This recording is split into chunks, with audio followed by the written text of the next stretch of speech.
पिछली सुनवाई में सुप्रीम कोर्ट ने जब ईवीएम और वीवीपैट की पर्चियों के 100% मिलान को लेकर सुनवाई की, तो उस दौरान सुनवाई के बाद अपना फैसला सुरक्षित रख लिया था। आज यानी कि 24 अप्रैल को उम्मीद ये की जा रही थी कि फैसला तुरंत निकलकर सामने आ जाएगा, लेकिन फैसला नहीं सुनाया गया। आपको बता दें, दलीलें पेश की जाने लगी। सुप्रीम कोर्ट में जस्टिस खन्ना सवाल करने लगे और जैसे ही सवाल होने लगे, चुनाव आयोग का अधिकारी सकपका गया, क्योंकि उसे तो उम्मीद ही नहीं थी। उसे लग रहा था कि आज डायरेक्ट फैसला निकलकर सामने आएगा, लेकिन फैसला नहीं आया, सवाल जवाब हुए हैं। और क्या सवाल जवाब हुए हैं, कैसे वकील की बोलती बंद हो गई है, वो मैं आपको बताती हूँ। देखिए, सबसे पहले इसमें खबर में लिखा है कि वीवीपैट से निकली पर्ची वोटर को क्यों नहीं दी जा सकती। इसमें बहुत बड़ा रिस्क है, दुरुपयोग हो सकता है। चुनाव आयोग यानी चुनाव आयोग के वकील ने कहा कि इसका दुरुपयोग हो सकता है, इसका गलत इस्तेमाल किया जा सकता है, इसलिए वीवीपैट से जो पर्चियां निकलती हैं वो हम वोटर्स को नहीं दे सकते हैं। अब यहाँ पर यह भी सवाल खड़ा होता है कि आखिर वोटर उस पर्ची का गलत इस्तेमाल आखिर कैसे कर सकता है। वोट डालेगा, पर्ची मिलेगी, पर्ची अपने पास रख लेगा। अब उस पर्ची का क्या गलत इस्तेमाल हो सकता है, इस पर चुनाव आयोग जवाब नहीं दे पाया। और जहां जवाब नहीं दे पाया, वहीं पर प्रशांत भूषण ने एक और सवाल किया। देखिए, भास्कर की खबर में लिखा है कि ईवीएम में छेड़छाड़ हो सकती है, मतदाता को पर्ची कटती और बॉक्स में गिरती हुई दिखनी चाहिए। वीवीपैट पर्चियों की गिनती बहुत ज्यादा नहीं होती, ये मतदाताओं के विश्वास का सवाल है। तो विश्वास होना ज्यादा जरूरी है। ये जरूरी नहीं है कि आप जल्दी रिजल्ट अनाउंस कर देते हैं, इसलिए पर्ची कटती हुई नीचे गिरती हुई दिखनी चाहिए। मान लीजिए अगर आप हाथ में नहीं देना चाह रहे हैं, तो जो 7 सेकंड के लिए लाइट जलाते हैं उसको और देर के लिए जला दीजिए। इससे मतदाता को यह दिखाई देने लगेगा कि उसने जिसको वोट दिया है उस पर पर्ची प्रिंट हुई है और पर्ची कटकर नीचे कटी है, गिर गई है। क्योंकि प्रशांत भूषण का सवाल यह है कि जिस तरीके से 7 सेकंड की लाइट जलाकर पर्ची दिखाई जाती है, इसमें ये लोग बार बार पर्चियां नहीं छापते हैं, एक ही पर्ची को बार बार दिखाते हैं, जिससे धांधली हो रही है और वोटर्स को बेवकूफ बनाया जा रहा है। इस पर चुनाव आयोग के वकील मनिंदर सिंह ने क्या कहा, सुनिएगा। देखिए, इसमें लिखा है कि ईवीएम स्टैंड अलोन मशीनें हैं, इनमें छेड़छाड़ नहीं हो सकती। वीवीपैट को दोबारा डिजाइन करने की जरूरत नहीं है।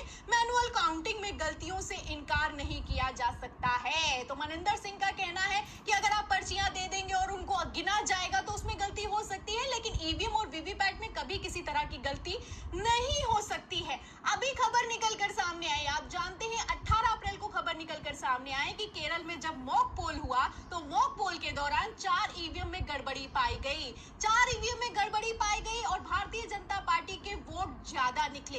यहाँ पर गौर करने वाली बात यह है कि जब भी कोई गड़बड़ी होती है या फिर कि धांधली की खबर निकलकर सामने आती है, उसमें हमेशा भारतीय जनता पार्टी के ही वोट ज्यादा निकलते हैं। कभी ऐसा नहीं होता कि विपक्ष को ज्यादा वोट मिल जाए। इसमें दाल में कुछ काला है या फिर कि पूरी दाल ही काली है, आप खुद अंदाजा लगा सकते हैं। अब प्रशांत भूषण बोले तो उसके बाद जस्टिस खन्ना बोले हैं। आपको बता दें कि एक के बाद एक चुनाव आयोग के वकील से सवाल किए गए हैं, और जब सवाल किए गए हैं तो वकील साहब बोल ही नहीं पाए। क्या सवाल किए गए हैं, ध्यान से सुनेगा।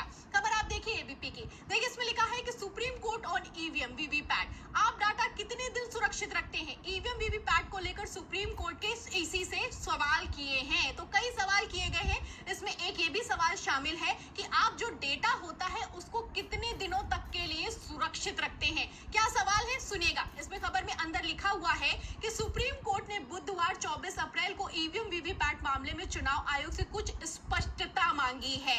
चुनाव आयोग के अधिकारी से अदालत ने दोपहर 2 बजे जवाब देने को कहा है। सुनवाई के दौरान सुप्रीम कोर्ट ने जानना चाहा कि माइक्रो कंट्रोलर कंट्रोल यूनिट में होता है या वीवीपैट में।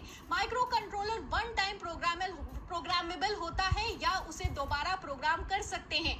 आपके पास सिंबल लोडिंग यूनिट कितने हैं, आप डेटा 30 दिन तक सुरक्षित रखते हैं या 45 दिन तक, और ईवीएम की तीनों यूनिट की क्या एक साथ सीलिंग होती है या कंट्रोल यूनिट और वीवीपैट को अलग रखा जाता है। तो जस्टिस खन्ना ने एक के बाद एक धड़ाधड़ सवाल किए हैं। उम्मीद थी कि 10:30 बजे सुप्रीम कोर्ट फैसला सुना देगा, लेकिन आप देख सकते हैं कि एक के बाद एक सवाल किया गया है कि आप तीनों को सील करते हैं या फिर कि सिर्फ एक को सील करते हैं, कैसे रखते हैं, कितने दिन डेटा सुरक्षित रखते हैं, 30 दिन तक रखते हैं या फिर कि 45 दिनों तक रखते हैं। इस पर चुनाव आयोग की तरफ से जो वकील था वो जवाब नहीं दे पाया, बोलती बंद हो गई, कोर्ट रूम में सन्नाटा पसर गया।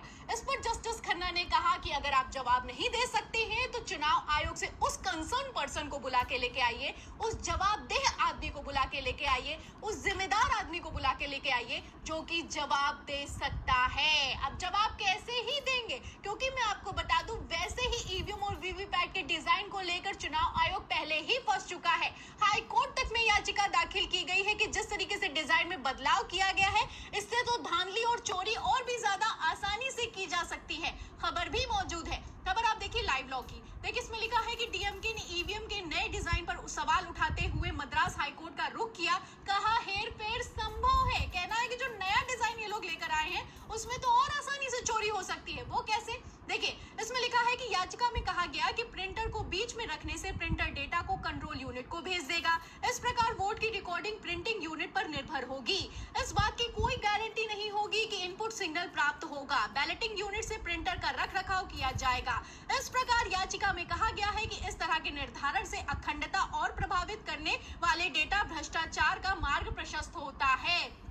तो आप देख सकते हैं इसमें साफ साफ याचिका में मांग की गई है कि जिस तरीके से ईवीएम और वीवीपैट के डिजाइन में बदलाव किया गया है ये गैर संवैधानिक है। आप बदलाव नहीं कर सकते, पहली बात। और अगर बदलाव किया गया है तो इसमें सिंगल लोडिंग यूनिट को आखिर क्यों जोड़ दिया गया है? इससे विश्वास कैसे उत्पन्न होगा कि जिसको वोट दिया है उसी की पर्ची छापी गई है? जो सिंबल लोड हो रहा है इससे तो आप कंट्रोल कर सकते हैं, जिसको चाहिए उसको छापिए, जिसको दिखाना है उसको दिखाइए। तो सुप्रीम कोर्ट में क्या कुछ हुआ, कैसी दलीलें दी गई हैं, कैसे चुनाव आयोग का वकील फंस गया है, कैसे आदेश पारित कर दिया गया है कि चुनाव अधिकारी को बुलाओ। आप इससे अंदाजा लगा सकते हैं कि सुप्रीम कोर्ट कोई बड़ा फैसला सुनाने वाला है, क्योंकि 18 अप्रैल को मैं आपको बता दूं जब सुनवाई हुई थी और फैसला सुरक्षित रखा गया था तब पहले चरण की वोटिंग नहीं हुई थी। अब पहले चरण की वोटिंग हो चुकी है और पहले चरण की वोटिंग में आपने देखा कि जैसे ही वोटिंग शुरू हुई वैसे ही ईवीएम खराब होने की खबरें निकलकर सामने आने लगी। कई जगह पर यह खबरें निकलकर सामने आने लगी कि विपक्ष को जब वोट दिया जा रहा है तो सत्ता पक्ष को वोट जा रहा है, भारतीय जनता पार्टी की लाइट जल रही है, वोट सपा को दिया जा रहा है, पर्ची दूसरी निकल रही है। इस तरह की खबरों की भरमार बन गई। इसके बाद तो बवाल मच गया। आप जानते हैं कि किस तरीके से एक मतदाता तो इतना नाराज हो गया कि उसने ईवीएम को ही तोड़ दिया। कहने लगा कि हमें ईवीएम पर भरोसा नहीं है। तो ये खबरें अपने आप में साफ करती हुई नजर आ रही हैं कि किस तरीके से ईवीएम और वीवीपैट से भरोसा अब पब्लिक का भी उठता जा रहा है। ऐसे में सुप्रीम कोर्ट जाहिर सी बात है इन खबरों को तो देखता ही है। अब इन खबरों को देखने के बाद जब 24 अप्रैल को फैसला सुनाना था तो फैसला सुनाने के बजाय अब दलीलें दी जा रही हैं, सवाल किए जा रहे हैं और जब सवाल हो रहे हैं तो चुनाव आयोग जवाब नहीं दे पा रहा है। तो इन दलीलों पर, इन सवालों पर आपको क्या लगता है कि क्या आज चुनावों के बीचों बीच सुप्रीम कोर्ट में चुनाव आयोग बुरी तरीके से फंस गया है? और अगर चुनाव आयोग फंस गया है तो क्या ईवीएम और वीवीपैट की 100% पर्चियों के मिलान का फैसला निकलकर सामने आने वाला है?